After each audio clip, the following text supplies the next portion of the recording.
I'm 1 out of billion, an undercover journalist. Different identities, one thing in common: the art to lie. I've told over 100 stories, and now it's time to tell mine. Incognito. What's poppin' YouTube? 1 out of billion is in the house. Some of you might be thinking, I don't know you, why should I watch you? Now hold on, let me introduce myself. I'm 1 out of billion, and I was working as an undercover journalist for more than 3 years. I'm here to tell you about what I did and reveal some behind the scenes of undercover work. Sounds good? Smash that subscribe button. Moving on. As this is my first video, it feels kinda natural to tell you my first serious undercover story. A story about lying Nazis.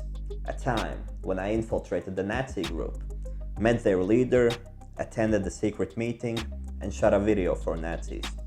Well, they were thinking I was shooting the video for them. They obviously didn't know that I'm an undercover journalist searching for something else.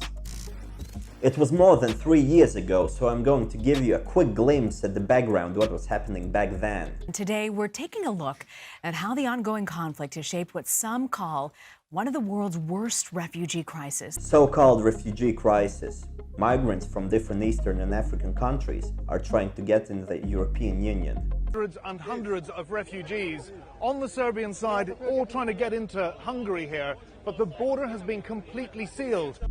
Some are trying to get away from war zones, others want to get there because of economic benefits. The EU has agreed to welcome 60,000 refugees and split them among all of the EU countries. Latvia has to accept approximately 1,000 refugees. You can see loads of fake news about refugees on the internet, and far-right activists are totally against accepting refugees. The goal of the undercover experiment is to understand if different far-right activists are ready to lie, make up stories about refugees, and publish them on their internet pages. Let's start, but first let me take my storytime glasses. I was a journalism student doing my internship in one of the Latvia's biggest TV shows. This show frequently uses undercover method to find out the truth. I liked this concept, so I wanted to work there. But I had to prove myself. So after a few days of boring office work, TV show host comes in and asks if I'm ready to prove myself. Well, I'm ready to drop these papers and get to the action at any time. The host told me the idea of the experiment. I thought, damn, this is going to be fun. Back then I had no expectations that I will make more than 100 episodes for this TV show. I wanted to do my job as best as I could, so I started working on my fake identity and I became Arthur. I'm Arthur, a young nationalist. Refugees are a big threat to our society, and I'm willing to give my commitment to the great country of Latvia. I'm good with making videos. I could make an anti-refugee video, but I need stories about refugees, scary stories, even if they're not true. I also need a place to publish my content, and that's why I'm asking the far-right radicals their permission and their word that they will publish fake content. After quick research on the internet, I found out that there is this guy named Anders. He's the leader of organization Anti-Globalists and the leader of Stop Mass Migration movement in Latvia. If there was a guy I had to meet, he was the one. So I found his phone number and I arranged a quick meetup in a small cafe. I was nervous. I was going to meet the leader. Lying is one thing, but changing your identity is completely different.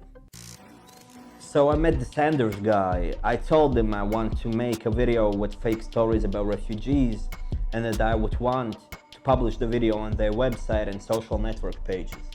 That guy loved the idea. He didn't worry if someone would ask questions about that. He told me, "It's not a problem. We haven't filmed anything. Someone filmed it. We just posted it." The answer was clear. During our talk, Anders got really excited about the idea of telling lies about refugees. He had few suggestions on what else I could do to help the nation. He suggested that I could make posters for refugees with different captions. We could post it on social media so the refugees would see themselves and didn't want to come to Latvia. The captions could be about torturing refugees, spitting on them, beating them. He also thought that it was a good idea to steal videos with migrants and change its soundtrack to something like this. "Don't come to this country, everybody's beating us, don't come here, don't!" He's been in this game for a while, that's why he suggested that I could write "joke" with small letters somewhere in the video. It would help us avoid the legal consequences. Some people will believe it, some won't, Anders said as he left.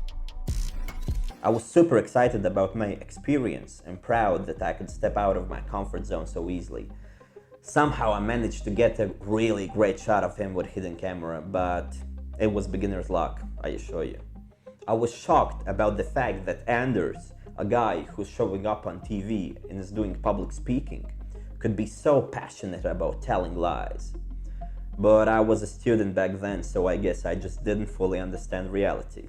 My next job was to attend anti-refugee protest in Riga and look for more lying Nazis. The protest was happening next to the Monument of Freedom, in the center of Riga. You could spot different persons that looked like higher security authorities in civil clothing, and the people were talking about it as well, so the atmosphere was pretty careful. I met a guy named Richie. The only thing that he could tell about refugees was that they stink. Well, judging by his looks, you could tell the same thing about Richie himself, but I assure you, he didn't stink. At least not that day. He was interested in telling lies about refugees, but didn't want to go into details because he's busy with the protest. You have to stand and look angry, you know. I took his phone number and we agreed on getting in touch later. Suddenly, a man spoke to me. His name is Casper. You know Casper the Ghost? Kinda looked like him, only older. Casper is inviting me to a secret meeting after the protest. He says that only the right people are invited. I instantly agreed to his offer. The protest came to an end, but my working day wasn't over. As there was a few hours gap between the protest and the secret meeting, I went to a bar and ordered a beer. Meanwhile, I contacted my colleagues and a friend to tell them what I'm about to do, who I'm about to meet, and where I'm about to go. I still had some time, so I drank my second beer. If you are interested in how this story ends and in which part the machete comes in, make sure you like this video, subscribe to 1 out of billion, and watch part 2. If you want to support this kind of content, PayPal, cryptocurrency donations are accepted, links are in the description. Any kind of support is appreciated. I'm 1 out of billion, and I'm Arthur. Peace out. Incognito.